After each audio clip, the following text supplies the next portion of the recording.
Do you know what your body is saying to you? I do. And it's taken some time to learn it and hear it, really listen in. Because before I would be irritable with my kids. I'd be comforting myself with food. I would be taking on the next accomplishment, signing up for marathons, maybe thinking about doing another doctorate.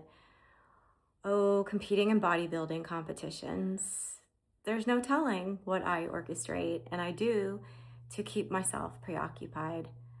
I'm not saying it's problematic to take on challenges or to engage in things that can make you feel better about yourself and allow you to be the true human that you want to be. What I am saying is problematic is when we abandon ourselves and we don't stay in our truth to do it. It's almost in some ways like we're harming ourselves, doing actions and then feeling such a sense of guilt or even shame because of the choices that we make to keep ourselves so far out of what it is that we want.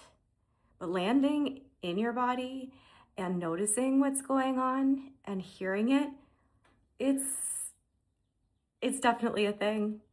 Life keeps happening whether we want it to or not. It's not like, hey, everything needs to stop so I can heal now. No, this week had a lotness. There's 3 biopsies that came back that have to be tended to on my skin. That's what you get for growing up in South Florida, right? But I can take care of myself and my self-care. There's making decisions for my mom's Alzheimer's care.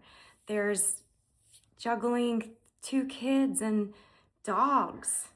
He looks really challenged, doesn't he?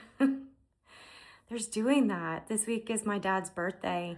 He passed away 5 years ago, which just blows my mind. 6 years ago, we moved to Asheville. And 3 years ago is when I started on this journey, soloing it as a mom with my kids and my doggos.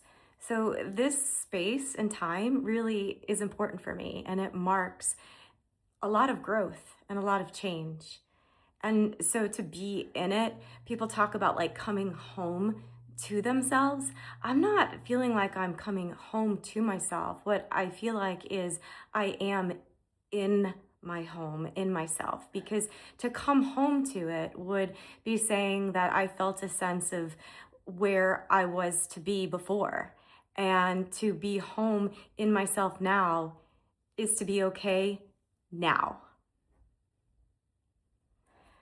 But like, what would it be if you weren't, right? You feel anxiety, you feel agitation, you don't feel a sense of accomplishment or satisfaction in the things that you're doing in your life. Conceptually, it wasn't anything that I could wrap my mind around before. Now I get it because I get what the journey is to sit long enough to ride the waves out of things as they're moving and going on. Now I know what it is when your body says, hey, I think we should just walk instead of run. Or, hey, I think we should take it easy. Or, hey, I think we should stop.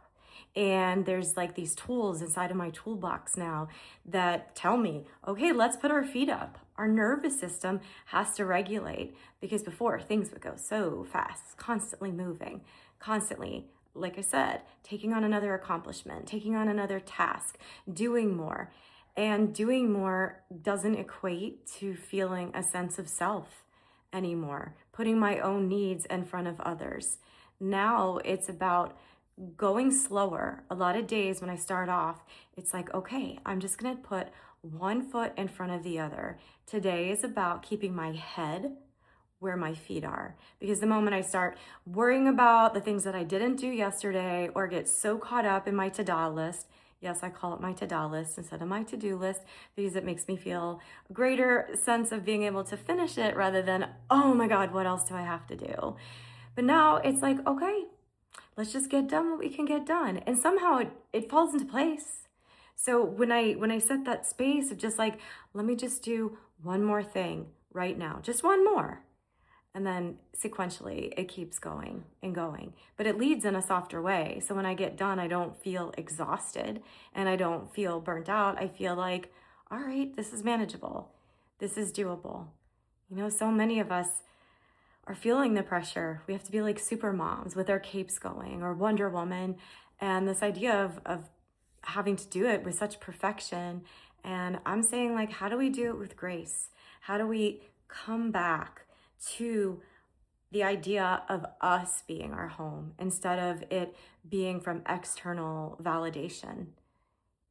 Where we can just feel a sense of peace. It makes me think of when you hold on to a pair of jeans for several years because you have this idea of how you think that you're supposed to look, or you have to get back to that magical weight, because if you're that weight, then you're going to be happy. Well, that's the conceptually of what we're doing, of thinking like we're going to go back to the way that we were. No, we're going to go and be where we're at right now. So I'm asking you, do you know what your body is saying? If you sit still and you hear it, what is the speed of the thoughts that are coming through? If the thoughts are really fast in your brain, you're probably doing fast actions. Are you talking fast? Or is your speech kind of, smooth? And I mean, I'm all about energy. We've seen me. But like, I know when it feels outside of me instead of in me. Muscle tightness. Are you feeling any pain or discomfort? That's got a message for you. Stomach aches, headaches. Are you going to the bathroom every day? What are the things that are going on? When you have a baby, you take them to the pediatrician and they ask, are you pooping? Is your baby playing? Are they eating? Are they sleeping? Like, those are 4 things that you should be able to answer right away. Even with that, it kind of gives you an indicator of what's going on in your body.